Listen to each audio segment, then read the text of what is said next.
Now that sends a flutter in your ear. When all this stuff was happening in the graft. Oh yeah, similar was the thing that was in Qld Dundee. Yeah, that one. Yeah. Well, what I was hearing, I'd feel a flutter in my ear. That's what it'd be. I wouldn't hear a sound, but I'd just hear this pulsing flutter in the ear. And I thought, no, that's something different. It's like what's that? You know, I'm trying to think of it. You know, it's like a bull roar. And I heard that a few times, and one of them, I think it was a means of communication with them, particularly either the interceptor or the gargoyle type one, the smaller ones there.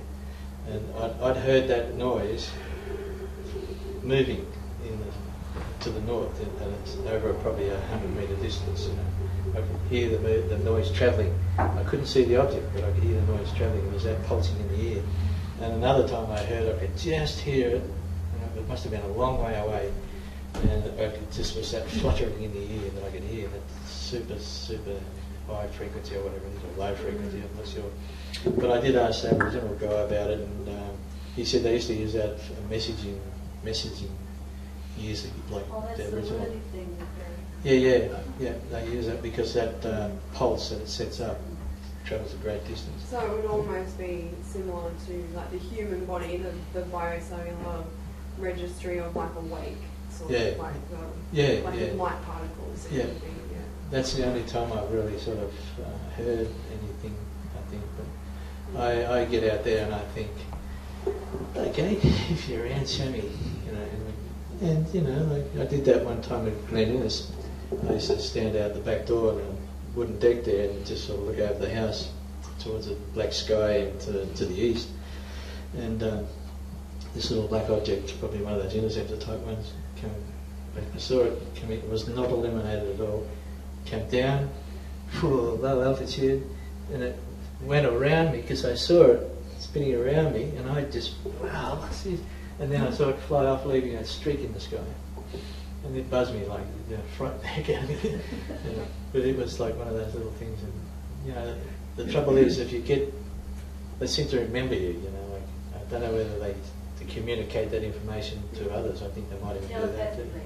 Yeah. Oh, they're very aware of you. Yeah, they're very aware of you, and then if you become aware of them, well, you know, you're going to have this stuff happen to you if you're going to get their consciousness. Yeah, the consciousness sort of does happen. Yeah. We might be. There's another. I haven't spoken about the actual alien spacecraft. There was what I call red light array craft. There was two of them. You might remember the time in '99. I think it was November '99 when. ABC News announced that the cattle along the Darling Downs were herding against the western boundary fence, breaking through from Chinchilla and going just herding off to miles, 30 odd miles away. They were freaking out, something's freaking out. So I put out a notice on the emailing list that watch out for cattle mutilations and low altitude aircraft. And I saw on 3 occasions these spacecraft that were treetop height, alien craft, probably 4 metres in diameter, red light underneath flashing like that, and surrounded by red lights, and the craft itself was glowing a white glow, just a faint glow. We're conditioned every time we see something that doesn't make sense to say the word alien. I'm not so aligned with that. I think a lot of things come from industrial military bases, underground bases. They've been built Second World War, and technology we couldn't even begin to understand. Yeah, okay, I'll finish what I was going to say with it in regards to these 2 craft that I call alien spacecraft. They had RAAF jets hanging around at that same period of time. Lady in Coffs Harbour rang and said, there's orange lights over here. I rang the RAAF and told them there's orange lights over here. 2 minutes later, there's 2 jets circulating over Coffs Harbour.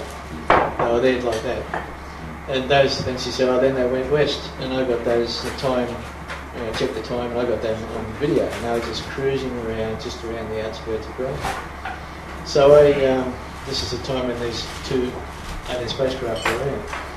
And I got a friend that got a connection with the RAAF, and I asked him, has the Air Force got recorded activity, like any activity whatsoever in the Grafton area between these times and dates. And he checked and there was nothing recorded. The RAAF were there specifically to hunt away or get gun camera footage of these two alien spacecraft. And that was a time when the Gyra reservoir got flattened by a supposed meteorite, remember that? The water supply, the reeds were all flattened. That was the same period of time. And there was a groove, a trench dug underneath where this something flattened the reeds. Very mysterious. They divers from Sydney come up and look at it. And I actually drove from Grafton up to have a look at it. And yeah, that was something else. That wasn't a meteorite.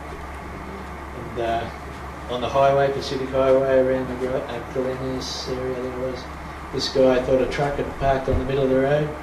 Turned out to be a UFO, and he lost time. I didn't do the investigation, but he reported lost time, burns, all that sort of stuff.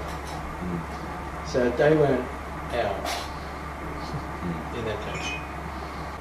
Yeah, I don't know. Actually, having only bases in Australia now. Have you what? Only bases in Australia now.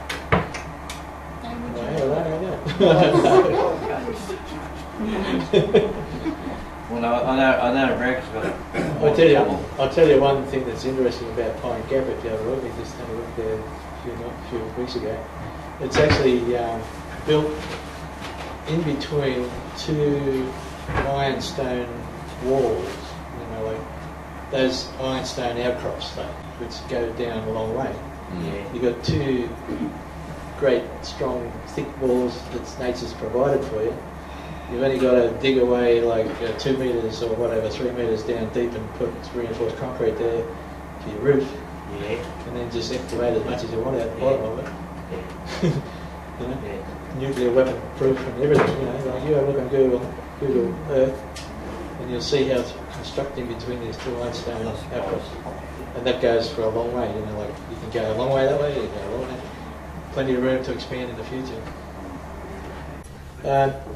We're running out of time, so I've just got a couple of important stories I'd like to leave with you about spirit orbs and earthbound energies and in strange things in the proximity of critically ill and dying humans.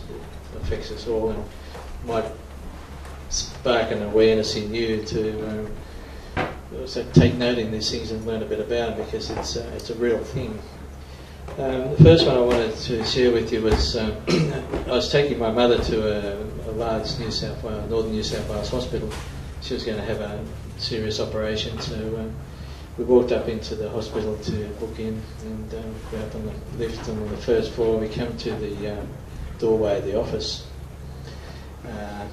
and as soon as I walked into the doorway, the whole room was full of orbs, and they all came into my chest like that. I could feel them, I could see them coming from all corners of the room.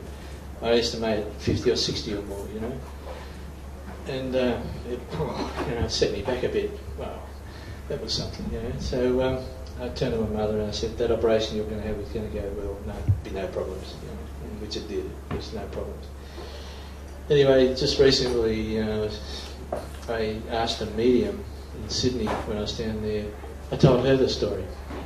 And she said, what do you think it was? And I said, well, I sort of feel like I might have been a portal for these lost souls or earthbound souls, that people that had died in the hospital and were trapped in there and had no way, couldn't find their release.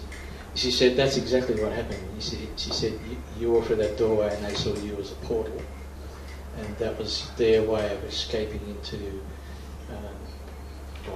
wherever they go. And they were released from Earth and found their way into the next dimension or whatever. And it's sort of, I'll never forget that, you know. And probably since the 70s I've been interested in these orbs, and I've seen a few with my own eyes. And there was a lady, one night when I was writing my book, the same place I saw that gargoyle sort of alien sort of reptile creatures thing above my swimming pool. An orb came along the other side near the boundary fence, and I watched it with my eyes, and then it disappeared. And I thought, God, that's an orb. So I went inside, got my digital camera, came out, took a photo, and it was in the photo. I could see on the back of the camera that orb was in the photo, where it went out, the size and the location, and you know, like where the altitude above the ground. It was the same thing. I captured that orb. I couldn't see it with my eyes, but I got it on film. You know, I saw it, then it went out. And I took 2 more photos at the same spot, which is what you do with the orbs if you can. If you take 3 photos of the one location, and no orb in the other 2 photos. So I think, and that next morning, the lady next door was 92-year-old. She passed away in the hospital that same morning, and I think that orb was her soul or spirit or whatever coming back to her location, her home, and saw me there and come over to say goodbye to me as well. I don't know, but that's quite a possibility. You're very much a communicator for all of this, and ever since you were knee-high to a grasshopper, it's been coming through loud and clear. Do you know what you're going to... If that makes any sense. Do you know what you're in the past lives? What? Do you know what you're watching in the past lives? Pardon me? Yeah. Oh, probably I was killed in the Second World War in an aircraft, with the bombing of London. That's one of Going back. But it's not important because you are what you are now. Yeah. And you're the end product of what you have been. And the thing is, it's almost like you've got a light on your head and they're just coming in and saying, there he is. And regardless of what age you started to actually see them, you will continue on, but I think there's communication going to happen at some stage in the near future. Yeah, you could be right, if it hasn't already started, sort of thing. Another one I want to tell you about, which was very, very close to myself and my family. My father was in hospital and wasn't expected to last the night. And mother and I decided to set an all-night vigil there to see it through to the end. So I woke about 7:45 up, let's say in the evening. I wanted to ring my daughters and tell them that their grandfather might not see them and find out, you know. So I went outside and the mobile rang up, and as we were saying our goodbyes, she broke down a bit and I got sort of filled with grief for a moment. And then I looked up in the sky, was one of these probes, bright light, white light, coming low altitude, only about, I'd say, no more than 1 kilometre away. And it was very, very low, and I watched it and my grief just went immediately away from it because I knew what it was. Yeah, they took it. Not yet. I mean your grief. Oh yeah, they took it, yeah. Yes, absolutely. And but it wasn't a part of you, it was foreign for them to see or feel that. Yeah, well, it's just lifted. But this is, you listen to the rest of this. Sorry. I'm interrupting. No, that's all right. I don't mind it saying, but this gets better and better, you know. And so I lost track of it between the trees along the boundary fence, so I walked up the car park a bit more so I could see it, and it just sort of faded out into a small object, which was the object that was making the bright light before, and it was a UFO. I called it probe once, but it maybe was a UFO anyway. Anyway, I went back into the hospital. I didn't say anything to my mother there, and we were just sitting in this dimly lit room right next to where the office was. And as soon as I got in there, I shook Dad on the shoulder and I said, "Dad," I said, "you got to go towards the white light. The people there, you know, waiting for you." And I think he heard me. I'm pretty sure he did, because I gave him a fair jolt on the arm. I wanted him to hear me. His subconscious would have heard me anyway. Anyway, time went on a bit, and I had my legs crossed, so I was sitting on a chair, and the whole room was full of energy. It was sort of like a heat haze energy. And I took note of that. And I looked around, because I knew something was happening.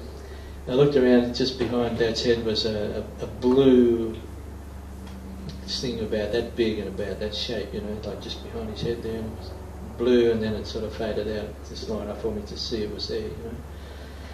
And then I never said anything to my mother. She's there facing the window, which was about, I don't know, either halfway up the wall away from us. And she said, "Oh, what was that?" I said, "What was what?" she said, oh, there was an aeroplane or a light or something just outside the window. Oh, yeah. So I looked around, you know. And she said, oh, there it is again, you know. So I said, oh, what did it look like? She said, I don't know, it was something flying. So it was an aeroplane or a light or something. So I walked up to the window and had a look. We're on the first floor. Waited till a car went past, no lights shining in the window, and there was a tree just outside the window, so there was nothing shining in from any distance. That had me puzzled a bit. So I'm curious now, and every now and then I'd look around, see if any one of these lights come back. Anyway, this particular time I looked around, and just against the window outside was a golden object. It was about that long, about that high. It was gold, like a gold ingot, not yellow, but gold. And it was sharp edges, sharp corners, total rectangle. And when I saw it, I looked at it, it was stationary, and then it shot off to the right. Just long enough for me to see it and record it. And I didn't say anything to my mother at the time, and yeah, something's really happening here, you know. And a little while later, Dad passed away, and Mum says, Jesus, look at his face. He says, it's young again, he looks young again, you know. And I looked at it and said, God, I agree with you, you know. Like, his face looked young again, he was glowing. That's right, she said, the face is glowing, it looks young again. And I agreed with her, you know, it was like that. Anyway, when it all sort of finished and we were starting to walk past the nurse's quarter, we just, Mum told him, we've got an arm in arm, you know, not a tear, you know, we just sort of, oh, geez. We thought that was a beautiful experience, you know? How lucky are we to have that beautiful experience at a time like that? Anyway, my parents were atheists, and they admitted to that, and my mother had never prayed in her life, you know. And every night after that, I stayed there for a while after that, and I heard her pray out loud and thanked. The last thing she said was, and thank you to the angels. She called them angels. So I said to her, after we described what we both saw, she saw the same as me, but they were silver white rectangular things. One came in the first time, and then it flew out the second time she saw it. And when I told her what I saw, the golden one, she said, what do you think they were? I said, well, I think they must be angels, you know. I'd call them UFOs, but they could be angels, you know. What we call angels, they don't have to be persons with wings. The wings represent flight, you know, they could be angels. Such pure gold, beautiful thing. And she prayed every night from then on for the rest of her life. And thank you to the angels. So, there you go, that's some amazing stuff. That's real. That really happened. And if I've got time, I'll just tell you one more. I used to do a bit of freelance news for Channel, for Prime News on the coast. I was a freelance journo, you know. Anyway, it was 2:30 one morning, we got a phone call saying there was a fatal truck crash down the highway. Can you go and have a look at it? So I packed up the gear and went down. Had the camera on a tripod, but we couldn't film anything until they cleaned the scene up a bit. And while we were waiting, one of the fire rescue guys said, "Hey, Baz, there's one of the UFOs up there." And, oh, there was this orb about that round. Anyway, it was the surface of it I can describe only as had the luster of glazed pearl. And you can imagine what that looks like. That's what this thing looked like. Pure. Yeah, and anyway, we watched it. He said, "Oh," I said, "No, that's different. That's not a UFO. That's something different." You know? Anyway, this like a teardrop fell from underneath it, and it just disappeared. Just disappeared. And that was only probably 150 metres away, and probably 25 above the ground. Very, very low. Anyway, I sort of thought, no, that's probably the soul of the guy who's killed in the truck, because it happened so quick. His soul was released and he didn't know what happened. So he went around, his soul went to the point of his last memory, and then he realised what had happened, then the teardrop fell and he just went. I think that's what might have happened, yeah. And another thing, well, we've got a minute or two. During the observations of UFOs during the 90s, so there's these, every now and then there'll be a bright flash in the sky. People talk about them these days. Astronomers were going to study them and all that sort of stuff. But I took notice, and I'd set the camera up and just let it free roll on that spot to count how often it happened and all that. There was one flashing, and it was a due east, compass bearing due east. And then there was another one over here that was doing flashing, but not quite as often, and that was exactly 30 degrees around. So to me, that was, and then I heard other stories about navigation, 30 degrees. You can be in space and you can find out where your location is. So that's an interesting concept, you know. So I just envisaged this device that was a round globe with another interior globe, and each one had coordinates sort of etched on it, so that, and a sensor in the middle of that, so that a flash of light from up here would be registered through both globes into that centre, and therefore get a coordinate if you was in space. That could be an instrument, and it would work in spacecraft without having to have a North Pole and South Pole, you know what I mean? And I got that concept from just watching that. Information, these days it's digital ones and zeros. The ultimate medium for transporting information would be photons. In a flash of light, you could have that much information embedded in the photons that it would be just amazing, you know. So, and another situation was there was flashing lights in what was it, the Orion Belt, near the Orion Belt, and one bright light would flash, and another one over here would flash, and then this one here would flash, and this one moving closer to that one would flash, and that one would flash again, and this one moving closer would flash again. I said, oh, where are you? I'm over here, you know. I'm ready for you. I'm on my way, you know. You know what I mean? I wouldn't be saying that, but it's a communication thing. So, the light flashing at a distance, no matter where, I don't have to be looking at it. Flash over here, and this instrument pick it up. There's your coordinate, you know. Your experiences, where do you think it's leading you on a personal level? My experience. Yeah. I'll be able to come in and talk to you people and share it. Yeah. Why not? Couldn't be any Sure. better. Yeah. You know, like if you can get something out of it, or it inspires you to pick up a book and read something about it, or learn about it, or go out and have a look and see something for yourself, well, it's been worthwhile. What about you? Where's it leading you in relation to yourself? Wherever it is, I'm probably already there. Okay. You know, like I've seen a lot of things, I've experienced a lot of things, and I believe I need, you know, like you were talking there, but yeah, that's your theory, okay. You know, mine might be different to yours, but you know, everybody's entitled to their opinion, they have their own theories, and that's how things get developed and invented, you know. I don't debunk or poo-poo anybody's thinking, you know, like if you've got a mind that's going to think, put it to work, you know. And but I like to, I've had lots of dreams where I think, you know, people claim alien abduction. I think, well, I'm not saying it's not true, but I've had lots of dreams where I've been taken somewhere and shown things. To me, they're dreams, but I might wake up with scratches, and I might wake up with bruises, and I might wake up with all sorts of stuff. But it's a dream. And I travel somewhere and I learn. And I think my people have maybe bad abduction experiences. I don't claim to be an abductor, but I know I've been places, you know, and I remember these things, and I can draw them, and I've learned from them. So I think that's a teaching for me, and that's going back from 10-year-old. Like scoop marks. 3 nights in a row, I knew I was being taken into an egg-shaped black object by these strange creatures of a 10-year-old. Yes, I went in the 70s when I first got interested. I got interested in the group as seeing auras. One of the mates stood up against the wall, had a plain wall at the house there, and see if I can see your aura, you know. Anyway, oh, I can.